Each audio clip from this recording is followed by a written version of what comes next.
안녕하세요. 저는 바로 어머니와 상간남 사이에서 나온 혼일자입니다. 한때는 작가를 꿈꾸기도 할 정도로 글을 능통하게 썼었는데 그간의 세월이 오래되기도 하고 막상 제 사연을 쓰려고 보니 어디서부터 써야 할지 모르겠네요. 저는 현재 서울에 있는 어느 후미진 달동네 작은 단칸방에서 살고 있는 60대 노인입니다. 원래 가족은 아내와 딸 하나가 있었는데 지금은 다 안 보고 살고 있습니다. 사람의 인연은 때론 참으로 가볍더군요.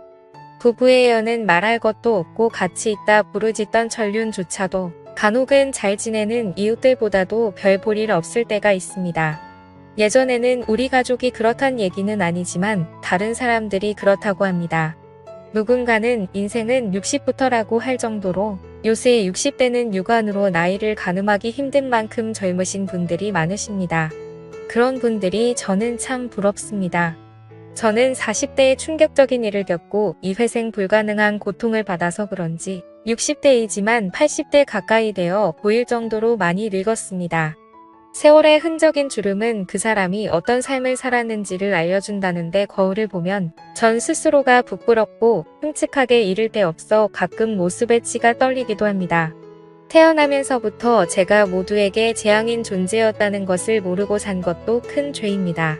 모든 건 제 부정한 어미로부터 시작되었습니다. 어미 역시 제대로 맘먹고 드러내면 제 인생만큼 역겹긴 마찬가지겠지요. 저는 어렸을 때 외아들로 부모님과 화목하게 살았다고 생각했습니다. 저희 아버지가 출판사 사장으로 근무했던 덕분에 전 책을 가까이서 접할 기회가 많아 자연스럽게 책과 가까이 지내게 되었고 글 쓰는 것도 좋아해서 일찌감치 진로를 결정했습니다. 제게 꿈을 심어준 아버지는 다정다감한 성격인 반면 어머니는 오히려 무뚝뚝하고 감정 표현을 잘 안 하시는 분이셨어요. 사근사근한 성격이 아니라서 어렸을 때부터 친엄마임에도 불구하고 벽이 있었습니다. 친구처럼 친하게 지냈던 아빠와는 달리 엄마와는 뜻이 딱딱한 관계로 지내었고 아버지는 그런 엄마와 저를 친하게 지내게 하려고 했는데 제가 엄마를 닮았는지 둘 다 성격이 비슷해서 항상 평행선을 유지했어요. 그러던 중 중학교 2학년 때인가 머리가 굵어지려 할 무렵 저는 친구네 집에서 놀다 오던 밤에 엄마와 오래전부터 저희 집에 드나들었던 아빠의 지인 후배가 여관에서 나오는 것을 발견했습니다. 믿을 수가 없더군요. 맨날 집에서는 굳은 얼굴만 하고 있던 엄마가 그 남자를 만나는 순간부터 즐거워하며 웃고 있었습니다. 그 파렴치한 놈은 독신으로 어쩜 큰 거와 잘 맞던지 심장이 무너져 내리는 것 같더라고요. 엄마가 다른 남자와 외도하는 모습을 목격하는 그 억장이 무너지는 심장은 차마 당해보지 않은 절대로 모를 것입니다. 가끔 휴일날 엄마가 새빨간 거짓말로 아빠를 속이며 나가는 게 보였지만 제가 할 수 있는 일이라고는 없었습니다. 그렇지만 이러다 진짜 아빠가 상처받을까 싶어 하루는 용기를 내요. 외할머니 일을 돕는다는 핑계를 대며 외출하는 엄마를 붙잡고 선 통사정을 해보았어요. 엄마 나가지 않으면 안 돼. 오늘 아빠랑 같이 외식하자. 아니면 어디 가까운 데라도 바람 쐬러 가자. 내가 외할머니한테는 엄마 못 간다고 연락할 테니까 같이 있자 우리. 하지만 엄마는 절박한 눈빛으로 한참을 보다가 어깨를 토닥이고는 미안하다며 꼭 가봐야 한다고 기어이 나서더라고요. 외할머니 일을 돕는다면서 유난히 이 새빨간 입술에 뾰족 구두를 신고 나갔던 엄마였네요. 제가 말려서 될 일이 아니란 걸 깨달았습니다. 저는 그 이후로 속으로는 엄마 취급도 안 하면서 살았어요. 제발 엄마가 그 놈과의 더러운 관계를 들키지 않기를 그저 아빠가 이 모든 추악한 진실을 모르길 바라는 마음으로 하루하루 살얼음판을 걸으며 살았지만 저를 보며 웃는 아빠를 위해 효도하고 싶었습니다. 철이 빨리 들어 공부도 앞차같이 더 열심히 했고 아빠가 기뻐하는 일이라면 다 해주고 싶었습니다.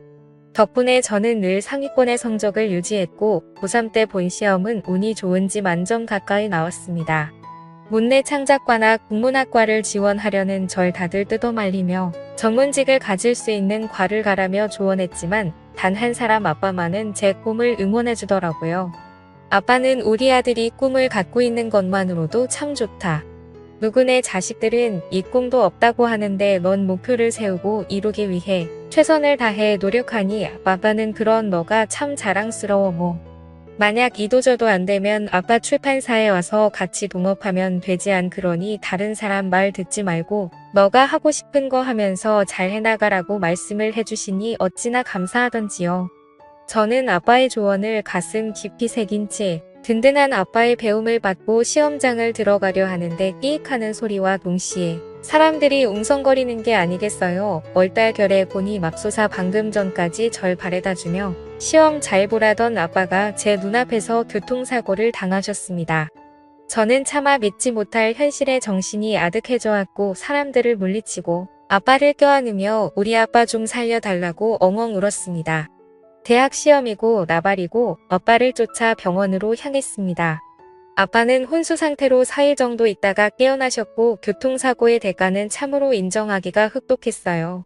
차와 추돌할 때 다리를 잘못 다쳤는지 제 기능을 하기가 어렵다 하더라고요. 아빠는 절망하며 힘겨워했지만 애써 가족들에게 괜찮은 척하며 그 와중에도 제 포기해버린 대학 시험을 걱정하시며 진심으로 미안해하셨습니다. 저는 아빠의 손을 꼭 잡고 시험은 어차피 해마다 있으니 괜찮아요. 자신 없었는데 차라리 잘 됐죠 뭐. 1년 동안 공부 준비 더 열심히 해서 좋은 성적 거두면 되니까 아빠 몸이나 신경 쓰세요. 라고 어른스럽게 얘기해주니 아빠는 저를 붙잡고 미안함에 하염없이 우셨네요. 엄마는 그런 저의 부자를 뜬 모를 시선으로 음시만 하시더라고요. 대체 엄마란 여자는 무슨 생각을 하고 있는지 머릿속을 해부하고 싶을 정도였습니다. 아빠는 장애 판정을 받게 되었고 휠체어 신세를 지게 되었습니다. 양심은 있었는지 엄마가 열심히 아빠의 재활원을 돕긴 했어도 두 다리로 몸을 지탱하긴 어려웠어요. 다만 저는 그날의 트라우마 때문인지 이상하게 해마다 대학 시험을 볼 때면 식은땀과 불안함이 절정적으로 너무나도 힘들게 했습니다. 시험 보는 내내 뒷가에 브레이크를 밟는 기청청이 들려 그것 때문에 저는 3번의 시험을 모두 망쳐버렸습니다. 결국 저는 대학을 포기하게 되었어요.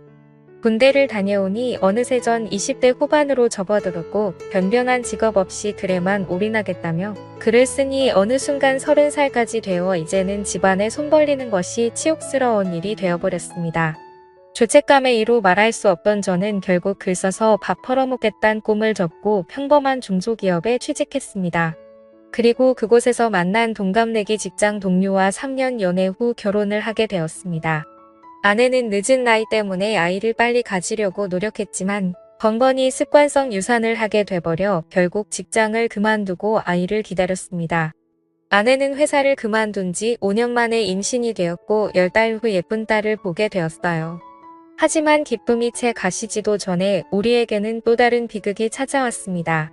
우리 아버지께서 당시 높은 지대에 있는 단독주택에 살고 계셨는데 아빠는 혼자 휠체어를 끌고 나왔다가 비탈길의 속도를 이기지 못하고 사고가 일어나 60대 중후반 이른 나이에 저 세상으로 떠나고야 말았네요. 아빠의 며 앞에서 얼마나 울었는지 모릅니다. 하지만 엄마는 독하게도 사람 갈 때 되었으니 간 것뿐이라며 눈물 한 방울 흘리지 않은 채 묵묵하게 장례식을 진행했고 손님들을 맞았습니다.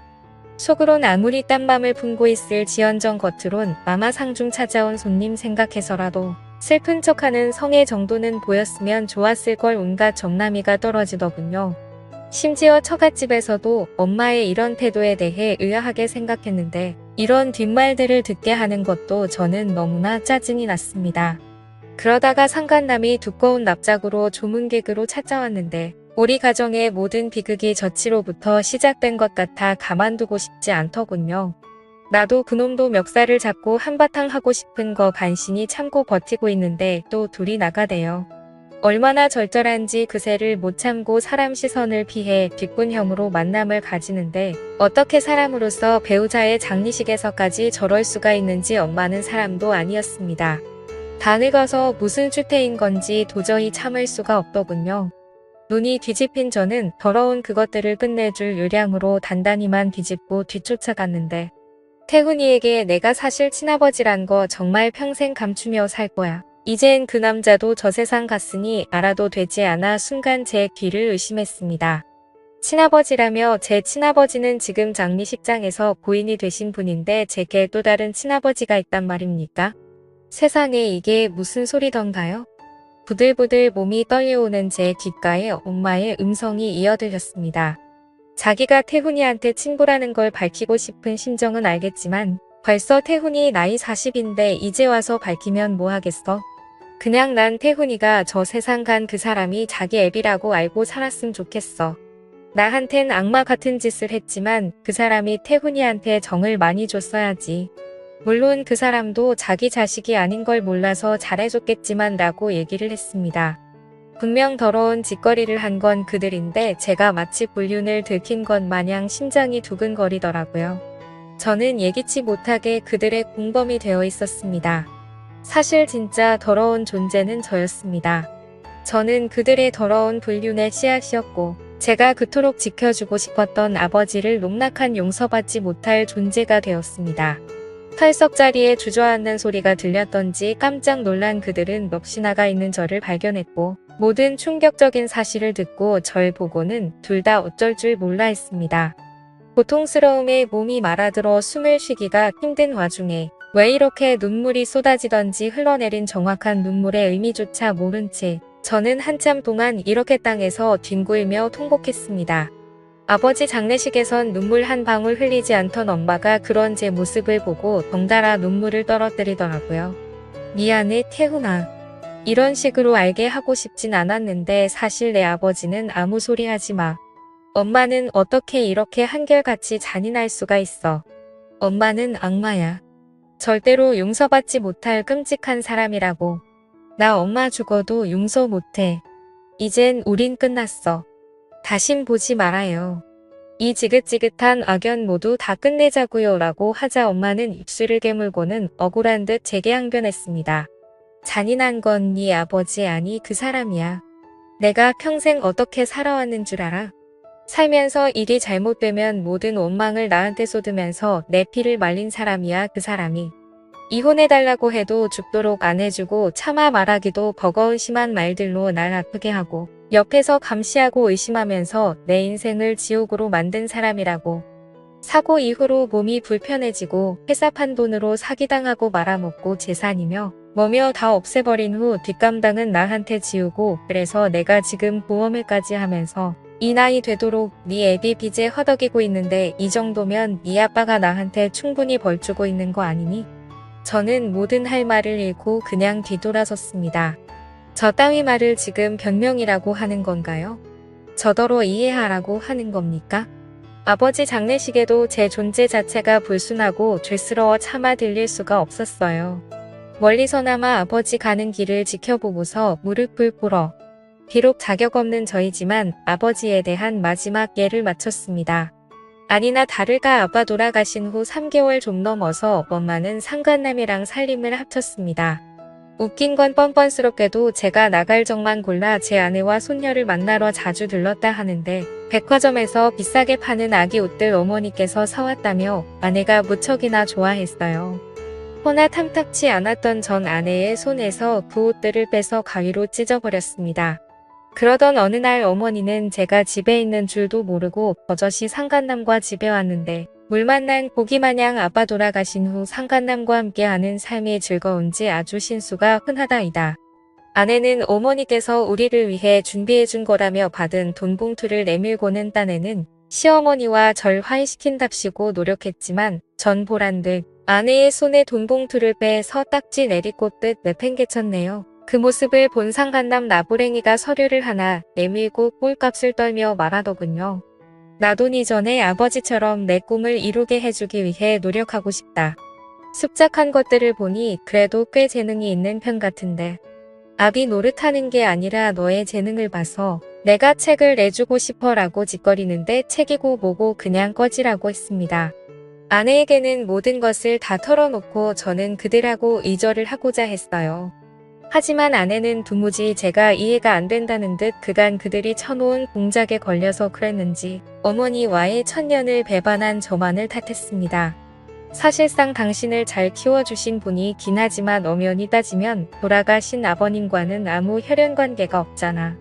그것 때문에 왜 진짜 천년관계인 친어머니를 끌어내려고 하는데 친아버지 친어머니 이제 다 만났는데 화합해서 행복하게 살 날만 남은 거 아니야. 돌아가신 아버지 집에서 당신 이런 마음 알아주기라도 해서 뭐 한 푼이라도 도움 준대.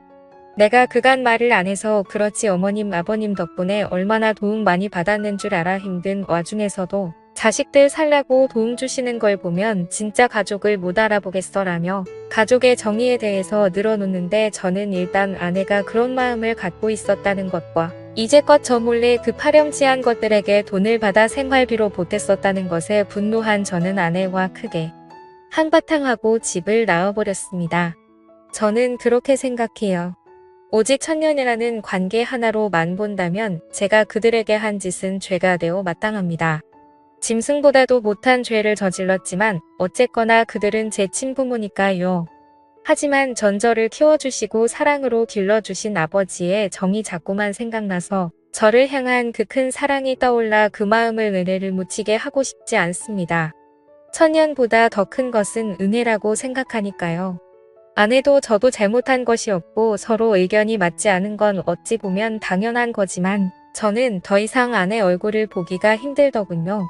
그리고 더 정확한 이유를 들자면 여자를 믿을 수 없다는 게 제 결론입니다. 아내는 모르지만 혹여나 아내가 저 몰래 다른 놈의 아이를 임신한 게 아닐까. 저는 마음에 걸려서 몰래 유전자 검사를 했다가 친절하고 확인한 후 안심하고 또 그런 제 모습에 실망하고 아내와 딸에 대한 미안함이 밀려들어 한동안 방황하고 너무나 괴로웠습니다. 아내에 대한 일처증 증세도 보이려 하고 아내의 모든 말과 행동이 너무나 의심이 들면서 살았는데 정신이 들어보니 아내가 제발 그만하라며 울고 있더라고요. 전 견디질 못하고 아내와 딸을 떠나버렸고 결국 이혼하게 되었습니다. 어머니의 부정한 짓에 대한 나비 휴가는 결과적으로 제 가정을 잃게 만들었고 가족에 대한 신뢰를 잃게 만들어 버렸습니다. 전 혼자가 되어 버려서 60이 넘은 이제껏 힘들게 막노동 일하면서 단칸방에서 외롭게 생활하고 있네요. 죽지 못해 사는 맘이 딱 제 상황인 것 같습니다. 다만 한 가지 아른거리는 건 저희 딸이에요. 우리 딸도 이제 대학생이 되었을 텐데 그 아이가 많이 보고 싶어요. 아내도 재혼해서 가정이 있고 그 아이는 아내의 남편에게 아버지라고 부르며 잘 살 텐데 딸에게 혼란을 주고 싶지 않은 마음도 드네요. 제 사연을 읽어주셔서 감사합니다.